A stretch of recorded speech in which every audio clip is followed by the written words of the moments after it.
for representation on this. Gabe McCarthy here? Gabe? Gabe? Would you explain, you're the final lawyer here, so would you explain what's up? Yes, thank you. And I'm glad to finally share my story. Before I was an attorney, I worked for Brett. I was his paralegal about 10 years ago. I've been advised by Pat that all the applicable statutes of limitation have run, but I wanted to get my story out. And I worked for Nick Crawford. I don't know if he remembers this, but between my second and third year of law school as a summer associate at Brassey Weber, and Nick was always in trial. I never saw him. I don't have any stories about him. Brett, I was in charge of keeping Brett on task, trying to get him to do things, meet deadlines. I was a total failure at this job. The best example that I can tell you, I know I don't have much time, it was the legendary Julia Davis Calico case, where Brett had, it existed before I got there, but two clients from California that had come up and had stayed in Boise and had decided to take a paddle boat on the Julia Davis Pond. The worker there took them past the otherwise seaworthy paddle boats to the listing, leaky, rusted out paddle boat at the end and bid them farewell. They made it, I'm not sure how far, and flipped it in Julia Davis. And the gentleman suffered a really bad case of swimmer's itch. Very, very bad. But he also, he separated his shoulder and needed surgery, and the case lingered, and I needed Brett to file a complaint because the statute was coming up. So I went into his office and I was like, oh, please, just sign this. We have to get this moving. We're going to blow the statute. And Brett looked at me and he said, have we researched products liability? And it terrified me because I didn't know. I wasn't an attorney. Products liability sounds like a lot of work. But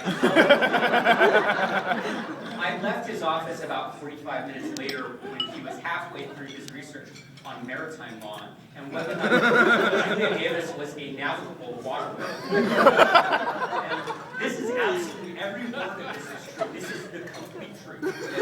It's completely true. And by my memory, I went and worked on my law school application and set on the course of becoming an attorney. Thank you, Brett, for sending me in that direction, although he did not do it on purpose. I appreciate it. That's all I have to say. Thank you. And did you get the case still suffering from post-traumatic stress disorder? I think you having to practice in the same town as Brett. You've got a continuing tort thing here. So, give us a lot, guys. He's a great client. I remember that. There is some basis in criminal jurisdiction, at least, to make the Julia Davis Park a navigable waterway. I found out in preparing for this that Brett went to school during the Vietnam War and went to a lot of schools during the Vietnam War. Deferment, attending UMass, Hampshire College, McGill, Oxford, and back to UMass to get a degree. Then it ended up down in D.C. writing speeches for a congressman. That lasted for about a year until his relationship with the congressman's daughter went south. And he went west. That's true. I'd rather do Guitar that. playing buddy out here and ended up talking Sheldon Vincenti into letting him into U of I Law School when there was only a week before it started. And I only know one other person who pulled that off at a different law school, and that's Ward Parkinson. So you are in good company, Brett. And of course, he got to law school and figured he was going to flunk, but he was too embarrassed to leave. But he didn't really flunk out. Got this story from Walt Sinclair, who can't be here, and I don't know whether it reflects on Walt or Brett. But they were good buddies, classmates in law school, and Walt being from Twin Falls agreed to go bear hunting with this guy from the East Coast in Idaho during some school break. So Brett shows up with like 22 rifles, no bear tag, no license. Walt at least had his license and had shot a deer before. And Walt looks at the rifles and the caliber and says, oh my God. And then he figures, all right, if we run into a bear, I know that if I can't run faster than Seiniger, I can at least shoot him in the leg. And maybe he still does. So, Brett's first real job after law school was in Pocatello with the Racine firm. And Mark Nye shared this story with me, which is his well wishes. Greg was a great guest. He was the first one there every morning, last one to leave, bright-eyed, bushy-tailed, until one morning a partner got there early and went down to the basement of the office, and there was a garden hose snaking through a window with a sprinkler down there. And over in the corner was a cot, and a hot plate, and a sleeping bag. And it turned out that Greg had been living in the basement, showering in the garden hose. No fooling. I didn't have to make anything up for this way. So they were all sort of happy when he moved back to Boise. He practiced with Dave Nevin, then sold his sports car for startup money for his own law firm, and since then his line has been, it's just a disaster, and throughout this disaster he has, represented a U.S. senator, destroyed the CEO of a Fortune 500 company on the witness stand, personally appealed to the governor of Idaho on behalf of Idaho's injured workers to say nothing about the lactating mom spared from jury duty. Lactation litigation. Lactation litigation. He's a specialist. It's on his website. He's even been on ABC's 2020, although they cut the part with Breck and just covered the story.